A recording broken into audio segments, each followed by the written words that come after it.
He didn't look like a killer. That was his greatest weapon. In the summer of 1974, while families picnicked under the warm sun, a man with a smile and a cast walked calmly among them, searching for his next victim. The sun bore down on Lake Sammamish State Park on July 14, 1974. Families spread blankets across the grass, children splashed in the shallows, and college students tanned lazily on warm towels. The park felt peaceful, safe, like nothing evil could touch it. But it had already arrived. He moved through the crowd unnoticed, tall and handsome, with a tan, a left arm in a sling, and a gentle, polite smile. He introduced himself as Ted. He wore confidence like a second skin. He told women he needed a hand lifting a sailboat off the roof of his beige Volkswagen Beetle. Nothing threatening, nothing alarming. Just a charming stranger asking for help on a sunny day.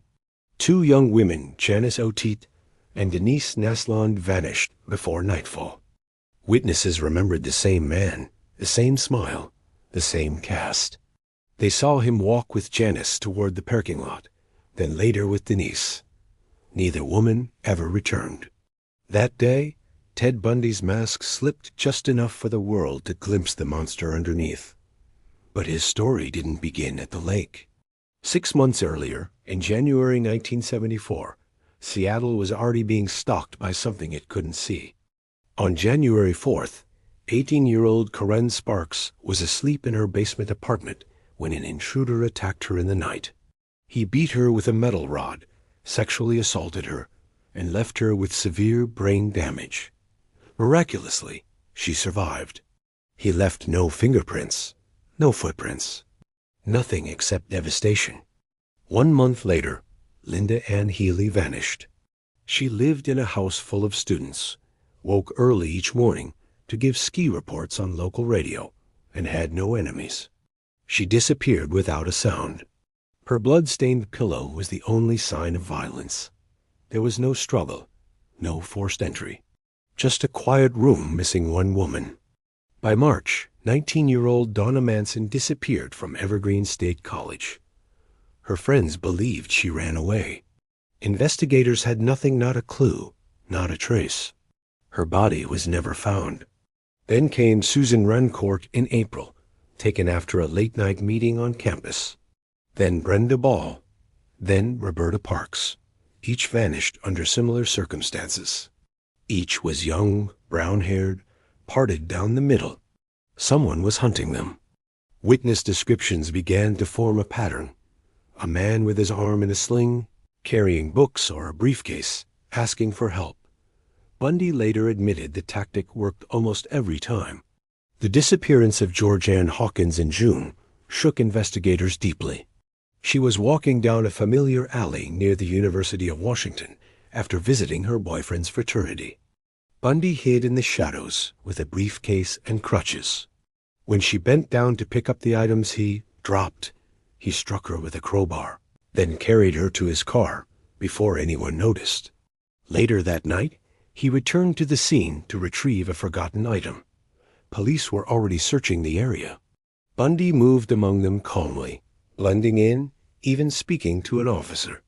He hid bodies in forests outside Seattle, Issaquah, Taylor Mountain, visiting them repeatedly, grooming them, talking to them, performing unspeakable acts long after death. To him, the women were possessions, not people. Still, silent, exactly how he wanted them.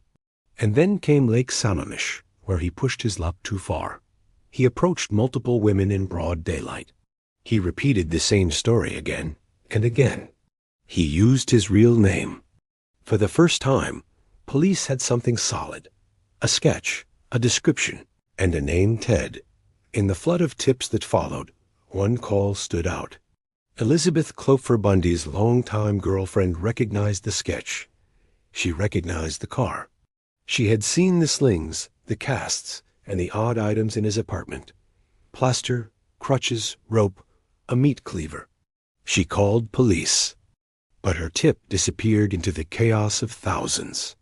Bundy slipped away, moving to Salt Lake City for law school. He told Elizabeth he wanted a fresh start. He wanted new hunting grounds. Utah didn't know the terror it was about to face.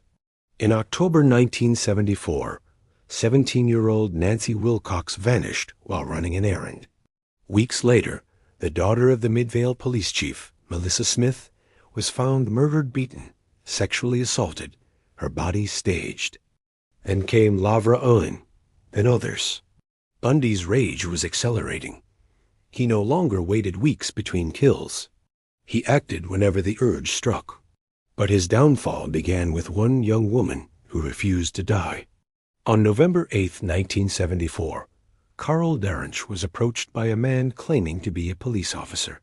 He told her someone tried to break into her car. He offered her safety. She followed him to his tan Volkswagen.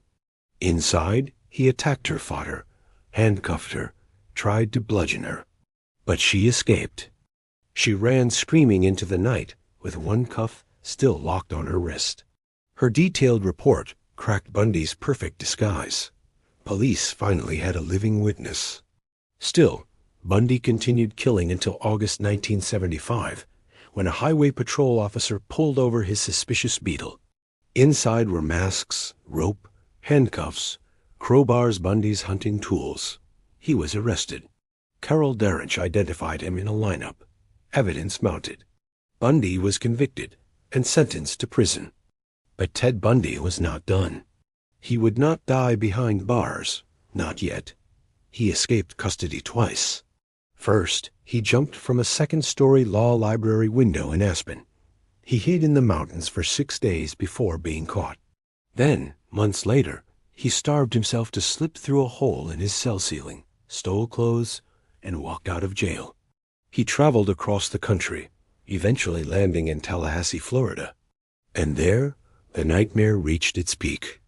On January 15, 1978, Bundy broke into the Chi Omega sorority house at Florida State University.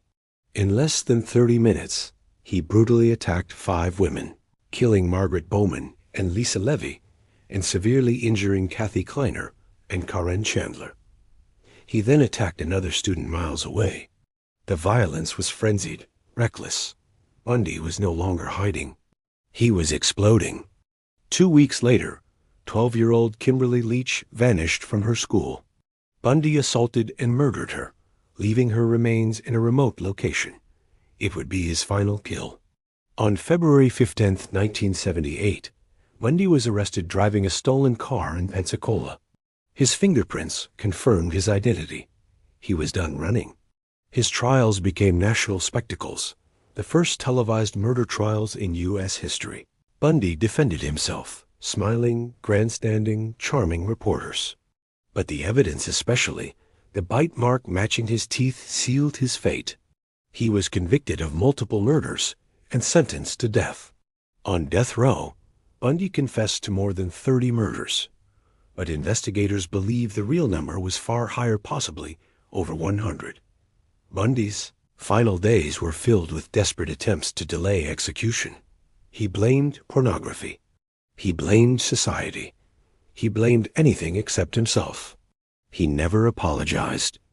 On January 24, 1989, at 7:16 a.m., the electric chair ended his life.